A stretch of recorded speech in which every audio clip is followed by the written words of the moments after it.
CIA documents reveal the most horrifying secrets.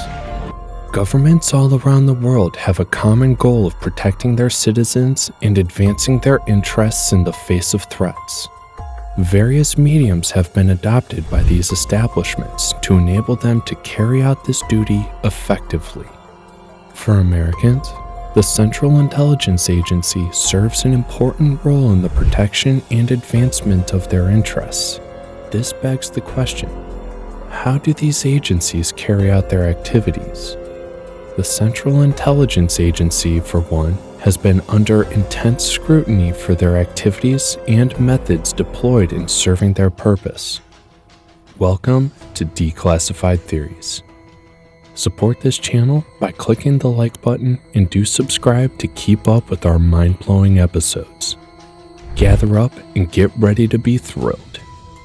Operation Gondola Wish. The CIA is popular for carrying over covert operations and adopting extreme measures while on it. However, the secrecy around these missions has made it incredibly difficult for any of the accusations against them to yield any form of consequence. Over the years, there have been serious enquiries into the activities of the CIA. Access to information on any of these projects is virtually impossible till they are declassified by the agency. One of the remarkable ones is the enquiry into the project codenamed Gondola Wish.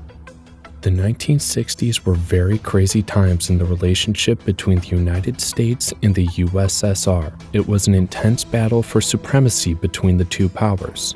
This resulted in some of the most amazing advancements in military strategies, as well as some that appear wrong in more ways than one. For fear that the Soviets might be gaining some edge over the United States in modern warfare, via the use of some parapsychological abilities, the CIA launched a counter-program. While the CIA saw such as a potential viable threat remains unknown. However, these declassified documents show that millions of United States taxpayers' money have been spent on Project Gondola Wish, searching and testing people with supposed abilities like psychokinesis, which enabled them to carry out activities without physical contact. Documents show some serious efforts that were put in to see the success of this mission.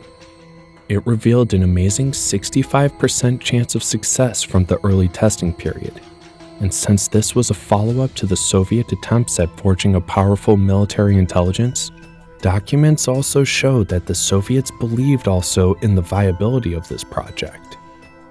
This claim can't be confirmed as there are no supporting documents from the Russians on this issue.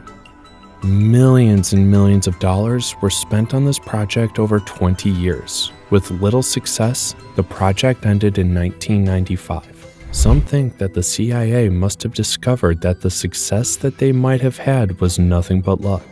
There was a record of one Patrick H. Price, who had made some headway as a subject in the tests, and one other result from the tests claimed to have been able to gain detail on the existence of a new Russian submarine that was not known at the time. There are so many questions about this project. Thinking about the concept alone sounds like a totally made-up story that might have been designed as a distraction by the Russians. That could have been one of many. Conspiracies have it, on the other hand, that the CIA might not have let the cat out of the bag completely.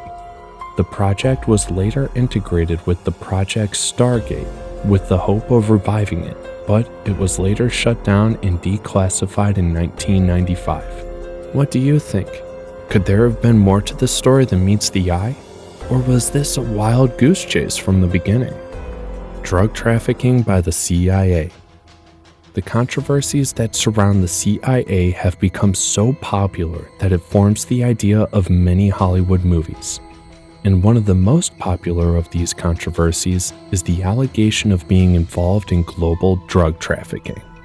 This sounds totally insane, and the events that led up to these allegations are quite interesting. And as expected, the CIA has denied any involvement in these allegations. As an extension of the United States' altercation with Russia and their ideologies, there has been a commitment to clamp down on the idea of communism globally. This was what sparked the US interest in Nicaragua. This event sparked some ethical questions about the approach of the CIA in handling issues, but the lack of concrete evidence eliminated the need for further investigations. The Nicaragua Revolution in 1979 had seen to the replacement of then government with another that was built on Marxist concepts led by Daniel Ortega. Consequently, rival groups who didn't buy into the ideology emerged, and they were known as the Contras. The United States backed the rival groups against the government, but things became a little more interesting along the line. The support that Contra got from the United States measured for only a fraction of the funds that they needed. They sourced the rest from the sales of crack cocaine, the discovery of this illegal trade capable of destroying millions. However, the discovery of this illegal trade capable of destroying millions, however, did not stop the United States from associating with Contra. Instead, allegations have it that the United States, through the CIA, helped the group in the distribution and transportation of these drugs. The CIA, however, had since denied ever getting involved in the trade, despite having knowledge that it happened. In 1996, a U.S. journalist, Gary Webb, set out to make connections between the CIA and the breakout of drugs in the U.S. that swept through the U.S. in the 80s. He was quickly dismissed as a conspiracy theorist, and the events that followed cost Webb his career. Webb was later found dead in his house with multiple bullet wounds, and his death was conveniently dismissed as a suicide. This allegation went beyond an individual to spread among the black communities. The CIA was accused of having targeted these drugs at black communities as a campaign against colored people. This had wreaked so much damage, and many were affected by the proliferation of drugs. To this day, the CIA maintains that it had no hand in this, but many think otherwise, and the mysterious death of Webb had fueled this doubt. The war in Laos. We have a similar case here in Laos.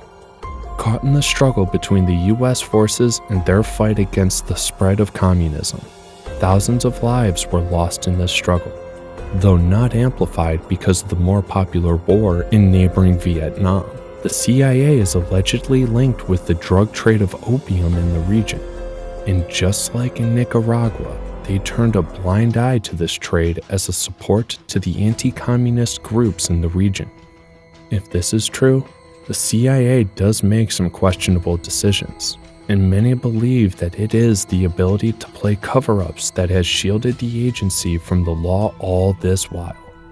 The Golden Triangle, a term coined by the CIA, used to describe the area where the borders of Thailand, Laos, and Myanmar met in Southeast Asia, which served as the largest world supply of opium at the time, and consequently, the anti-communist group depended largely on the sales of this drug for their advancement. The amazing thing about this allegation is that when the communist forces captured the airfields used by these traffickers during the struggle, the CIA is accused to have provided alternative means of transporting these drugs that are known to cause so much damage and agony. Ethics seems to be of little relevance in these struggles. The Air America fleet, which was well known to be a front for the CIA, was used to fly drugs for these anti-communist groups. This was done in a bid to keep them committed to the support against the communist struggle. What is most shocking about these allegations is the sheer neglect of human lives. The support for the distribution of these deadly drugs places the population at risk. And to think that this was done in the name of advocating for the advancement of ideologies is just incredible. Aside from the drug trade, Laos got a fair share in the number of deaths around the area. The United States, through the CIA, had launched more than 500,000 bombing campaigns in Laos. This claimed thousands of lives within the Lao population. This happened because some of the U.S. targets in Vietnam extended into Laos. But today, not much is heard about these attacks as a result of the more popular Vietnam War. And in a similar fashion to that of Nicaragua, The CIA denied having anything to do with the drug trade. The lack of evidence to tie them to this has hindered the case from ever getting any reasonable attention. Conclusion: issues surrounding these cases remain largely unresolved. Many attribute this to the covert nature of these operations. The events that had happened in Laos have been known as a secret war. This is largely due to the need to keep things quiet in the area, to avoid the diplomatic blow-ups that could have followed. I guess the CIA is a master in the art of plausible deniability. The most disturbing thing about revealing these events is that they get little to no attention from the authorities. It seems the people that end up paying the price for these events are those that try to reveal them. One such case is the convenient suicide of the American journalist Harry Webb in 2004. We will keep our fingers crossed with hopes that the truth about these events are known one day. Should we take the claim by the CIA that they know nothing about these events? Or do you think there is more to these stories than meets the eye? Do let us know your thoughts in the comments section below, and we will see you on the next episode.